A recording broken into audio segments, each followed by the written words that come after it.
남들이 다 정리한 건지 모르겠는데 저는 그 세 가지로 정리한 게 좀 이렇게 깔끔한 것 같아요. 세계화에 대해 비판적이고 이민의 규제, 그러니까 제조업 부활, 그다음에 이제 이민 규제, 그다음에 이제 해외 개입 축소.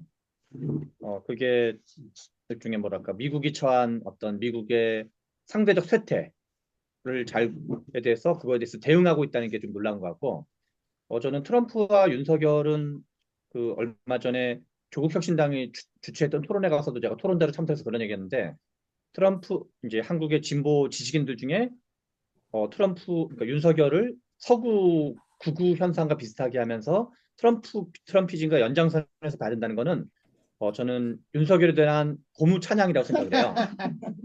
윤석열은 그런 사람이 아니다. 그래서 저는 그 윤석열 대통령이 지금 하고 있는 건 약간 한국 전통적인 어떤 우파 쪽 분들, 이제 반공, 반북, 내지는 그다음에 거기다가 이제 중국에 대한 어떤 우려.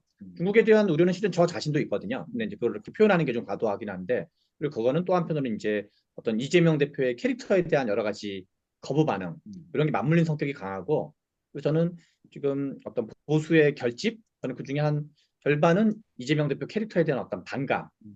왜냐하면 문재인 대통령 시절은 안 그랬거든요. 문재인 대통령은 약간 당시엔 좀 중도적 행보를 많이 했었기 때문에 동의는 안 하지만 뭐 되면은 그만이지 뭐 이런 거였는데 지금은 이제 그래서 저는 그리고 여론조사상으로 보면 오늘 뭐 갤럽도 나오고 여러 가지 나오지만 윤석열 대통령이 대응을 잘하고 있냐라고 묻는 질문 조사들이 있어요.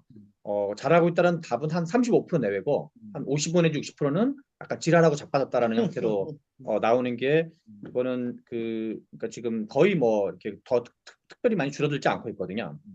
그리고 저는 윤석열은 매우 나쁜 사람이라고 생각하는데 나라에 관심이 없는 것 같아요. 나라 일에. 그리고 저는 그 우리 그린란드나 파나마 운하 얘기라든가 지금 상호 관세라든가 이거는 보면 트럼프는 우리 가끔 이제 언더스탠딩 진행하는 이준유 기자가 그런 얘기하지만 나라 일에 관심이 되게 많아요. 그러니까 미국의 국익이란 관점에서 그래서 우리가 그러니까 우리는 이제 한국인의 관점에서 이제 트럼프를 보는 게 있고 저도 이렇게 이제 트럼프의 이러한 거친 언행이 이제 못마땅한 사람이긴 하지만 그냥 이해관계 관점에서 이게 미국의 국익에 도움이 되냐 안 되냐 관점을 생각하면 그리고 이 사람이 유연하다라고 보는 게 캐나다랑 멕시코의 관세를 때린 다음에 거기가 무슨 뭐 마약 단속한다 그러고 뭐 한다 그러니까 그래 그러면 유보할게 하고 한 달 또 유보하거든요. 그래서 막 이렇게 누굴 괴롭히지 못해서 안다라는 느낌이 아니라 뭔가 이렇게 그 엄포를 놨다가 또 타협하기도 하고 또 이렇게 밀당하기도 하고 그래서 저는 그 조국혁신당에서 우리 이제 그때 안병진 교수님이 발표했었는데 헌정주의와 반헌정주의 연합구도를 만드는 거 적극 찬성. 근데 민주당이 계속 이제 뭐 추경호도 집어넣고 무슨 뭐도 집어넣고 하면서 일종의 이제 그 헌정주의 연합을 안 만든 거죠. 그냥 강경일변도를 해가지고 저쪽을 이제 결집시켜 준 건데 그러나 저는 윤석열 같은 사람에게 트럼프와 비슷한 반의 반의 반도 안 되는 사람이다. 그리고 심지어는 우리 안병준 교수도 그런 말하고 그날 이제 왔었던 서강대 하상훈 교수도 그런 말하고 저희 비슷한 생각인데 미국이란 나라가 처한 여러 가지 그 현재 상황에 대해서 해리스와 트럼프로는 누가 고민을 더 많이 하고 있는가라고 해서 해리스는 그냥 우리 한국적 현실로 치면 독재 세력 심판해 주세요. 미국이 말하는 이제 어떤 민주 대연합 노선 그거 왜 아무것도 없거든요. 미국이 처한 여러 가지 그리고 이 책 말고 저기 그 홍춘욱 박사가 쓴 책 중에서 뭐 이 토픽만 모아놓은 책이 있거든요. 거기 보면은 미국 백인 남성만 지금 마약 중독이나 사망자가 늘어나고 있어요. 다른 히스패니아 등 다 줄어들고 있는데 그래서 미국이 그리고 이민 규제도 바이든 때 거의 뭐 기하급수적으로 이렇게 올라가는 정도가 이민 되는 게 이민 증가가 게 그래서 제가 그 표 한번 본 적도 있었는데 나중에 끝나면 아니, 이민 올려드릴게요. 증가가 아니라 아마 그 저기 불법 체류자일 거예요. 예. 불법 체류, 네, 근데 그게 이민이 아니라 그러니까 예. 맞아요. 불법 체류. 아니 근데 거기서는 불법 체류인지는 안 나오고 이민으로 나왔었는데 제가 봤던 표에서는 제가 끝나고 한번 올려드릴게요. 그래서 그 기울기가 너무너무 가파르게 올라가요. 저 깜짝 놀랐어요. 아니 이게 정치적 쟁점인데도 불구하고 그렇게 했나. 그리고 이제 저는 그 지금 한국의 이제 진보적 지식인들 제가 또 뭐 좋아하는 분들이기도 한데 아무개 분들이 이제 서구 구구와 한국 구구를 뭔가 이제 이퀄로 보는 접근이 없지 않아 있는데, 저는 아직은 좀 유보적이에요. 그거는 이제 아니라고 제가 단정까지는 못하겠지만, 최근에 언행이 좀 너무 과도한 거는 맞는데, 한국 그 우파들이 옛날에는 멀쩡했나 생각하면 또 뭐 크게 옛날에 안 다른 멀쩡하지 걸로 않았죠. 볼 수도 있어서, 왜냐면 빨갱이로 모는 거 맨날 뭐 그 광주 시민들을 뭐 이렇게 빨갱이로 몰고 뭐 등등 이런 거를 그런 측면이 있고, 다만 이제 그 아무튼 그런데 그래서 이제 유럽의 그러니까 서구 선진국의 극우화 현상 또는 한국의 극우화 현상을 좀 구분할 필요가 있다고 좀 드는 생각이, 이제 저는 이 서구 극우에 대한 서구의 어떤 극우 정치 내전, 그다음에 이제 정치 양극화에 대한 분석은 우리 앞에서 이범 선생님 말한 것처럼 2016년 그 트럼프 쇼크, 브렉시트 쇼크 이후에 아주 많이 진행이 됐거든, 지난 10년간. 그래서 우리 이제 유창호 선배가 정치 내전이라는 책으로 정리한 것도 그 연장인데, 세계화에 대한 여러 가지 박탈감, 또 넓게는 서구 자체가 쇠퇴하고 있는 거, 그리고 서구의 쇠퇴와 같은 말은 어떤 동양 또는 비서구의 브릭스로 상징되는 또는 중국으로 상징되는 이 비서구의 재추격, 이 일종의 이제 산업혁명 이전으로 지금 돌아가고 있는 측면이 있는 거죠. 그다음에 이제 이민 문제, 그다음에 동성애 및 PC 문제, 이런 그다음에 제조업의 쇠퇴 문제, 이런 것들이 그 미국이든 유럽이든 거치고 있는데, 한국에는 이게 좀 이 분석을 적용하면 좀 안 맞는 게 많거든요. 한국은 이 90년대 이후에 뭐 제 책의 좋은 불평등 핵심 내용이기도 하지만 90년대 이후에 경제적 세계화의 최대 수혜국의 넘버원이 중국이고 넘버투가 한국이었다고 봐야 되거든요. 이 전 세계를 통틀어서 또.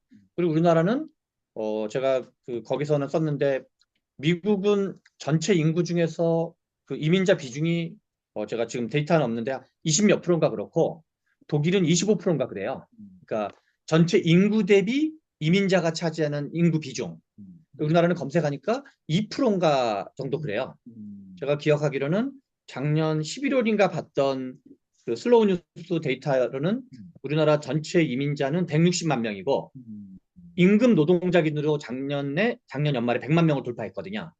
그러니까 우리나라는 그러니까 지금 이 광화문이라든가 태극기 시위나 뭐 어쩌고저쩌고 하는 시위대가 이민이 쟁점이라 할 수는 없잖아요. 우리가 다 알다시피 이민 때문에 이렇다고 볼 수는 없으니까.